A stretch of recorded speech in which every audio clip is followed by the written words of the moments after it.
नमस्कार, मैं संजीव कुमार।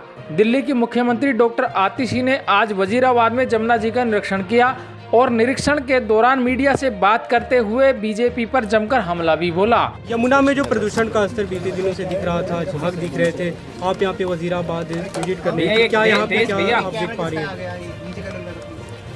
पिछले कुछ दिनों से दिल्ली में चाहे यमुना में प्रदूषण का स्तर हो, चाहे दिल्ली में हवा में पोल्यूशन का स्तर हो, AQI बढ़ना हो, ये सब दिल्ली वाले देख रहे हैं। दिल्ली वालों को पता होना चाहिए कि चाहे यमुना का प्रदूषण हो, चाहे दिल्ली की हवा का प्रदूषण हो, इसके पीछे एक ही कारण है और वो है भारतीय जनता पार्टी की गंदी राजनीति। आज दिल्ली के पानी में, यमुना में प्रदूषण क्यों हो रहा है? क्योंकि हरियाणा और उत्तर प्रदेश अपना इंडस्ट्रियल अनट्रीटेड वेस्ट यमुना नदी में भेज रहे हैं, वजीराबाद बैराज पे भेज रहे हैं, कालिंदी कुंज बैराज पे भेज रहे हैं। हमने देखा कि किस तरह से कालिंदी कुंज बैराज पे लगातार झाग बन रही है। कैसे सिर्फ अभी दिवाली या छठ के समय बन रही है? क्योंकि जानबूझकर इस समय हरियाणा और यूपी का गंदा पानी, इंडस्ट्रियल वेस्ट का पानी दिल्ली भेजा जा रहा है।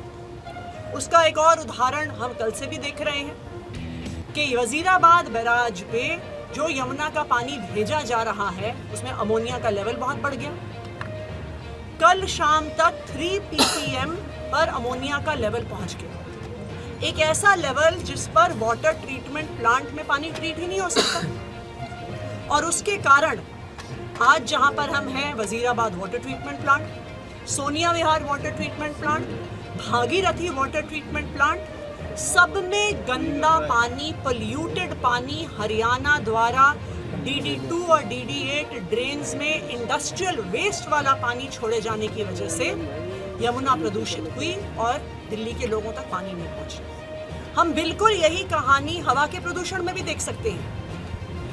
एक तरफ पंजाब है जिसने 2021 से 2023 में अपनी स्टबल बर्निंग आधी कर दी और 2023 से 2024 में 25% और कम कर दी। और दूसरी तरफ हरियाणा और उत्तर प्रदेश है जहां पे लगातार स्टबल बर्निंग, पराली जलाने के इंस्टेंसेस बढ़ते जा रहे हैं। हरियाणा में 23% से बढ़ गए, उत्तर प्रदेश में 70% से बढ़ गए।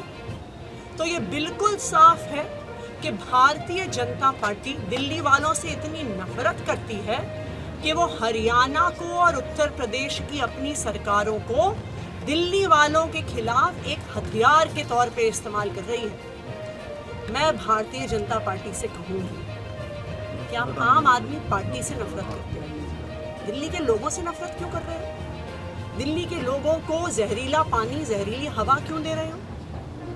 और मैं दिल्ली के लोगों को भी ये बताना चाहती हूँ कि चाहे कितनी भी गंदी राजनीति भारतीय जनता पार्टी करे, आम आदमी पार्टी की सरकार अरविंद केजरीवाल जी के मार्गदर्शन में इनकी गंदी राजनीति, इनके द्वारा बनाई गई समस्याओं का समाधान निकालेगी। कालिंदी कुंज पर भी ये लोग जहरीला पानी भेज रहे हैं, हम वो जहरीला पानी साफ कर रहे हैं। ये हरियाणा में पराली जला रहे हैं, हम दिल्ली में हर संभव कदम उठा के, चाहे वो वाटर स्प्रे हो, चाहे स्मोक गन्स हो, हर संभव कदम उठा के हम दिल्ली का प्रदूषण कम कर रहे हैं। और सबको पता है कि मारने वाले से बचाने वाला ज़्यादा बड़ा होता है। ये मैं भारतीय जनता पार्टी को भी बता दूं कि आप दिल्ली वालों को मारने की कोशिश कर रहे हैं, आम आदमी पार्टी और अरविंद केजरीवाल जी दिल्ली वालों को बचाने की कोशिश। आपने WTP बंद होने की बात कही, प्रोडक्शन में कितना उससे फर्क पड़ा है, कहाँ कहाँ सप्लाई बाधित हुई है? देखिए, 3 प्लांट्स में प्रोडक्शन पर फर्क पड़ा है। एक वजीराबाद वाटर ट्रीटमेंट प्लांट, एक Sonia Vihar water treatment plant और एक भागीरथी वाटर ट्रीटमेंट प्लांट। तो कल का अगर हम 24 घंटों का आंकड़ा देखें तो 40% के करीब हम माने कि इन तीनों प्लांट्स में प्रोडक्शन कम हुआ है। हमें उम्मीद है कि हम कोशिश कर रहे हैं कि ये नॉर्मलाइज हो आने वाले 24 घंटे में और हम कोई ना कोई समाधान दिल्ली वालों की समस्या का जरूर। मैम, बात हुई आपकी क्या हरियाणा सरकार से या यूपी सरकार से इस बात में, क्योंकि आप कह रहे हैं कि सोनिया विहार प्लांट भी जो है उसमें भी अमोनिया बढ़ गया है? देखिए, सोनिया विहार प्लांट में अमोनिया इसलिए बढ़ा है क्योंकि अक्टूबर के महीने में 3 हफ्ते के लिए अपर गंगा कनाल बंद किया जाता है मेंटेनेंस के लिए। उस दौरान सोनिया विहार और Bhagirathi water treatment plants Yamuna का ही पानी उठाते हैं। तो क्या उन्हें पता नहीं था कि अगर यमुना में अब प्रदूषण आएगा तो ये 2 वाटर ट्रीटमेंट प्लांट भी अफेक्ट होंगे? उन्हें सब पता था। ये भारतीय जनता पार्टी की सोची समझी साजिश है, दिल्ली वालों को परेशान करने की साजिश है और हरियाणा और यूपी को हथियार बनाने की साजिश है। मैम, जिस तरीके से पोल्यूशन बढ़ रहा है, स्कूल्स के लिए कुछ स्पेशल डायरेक्शंस, कुछ निर्देश देने की बात भी की जा रही है। जरूर चाहिए।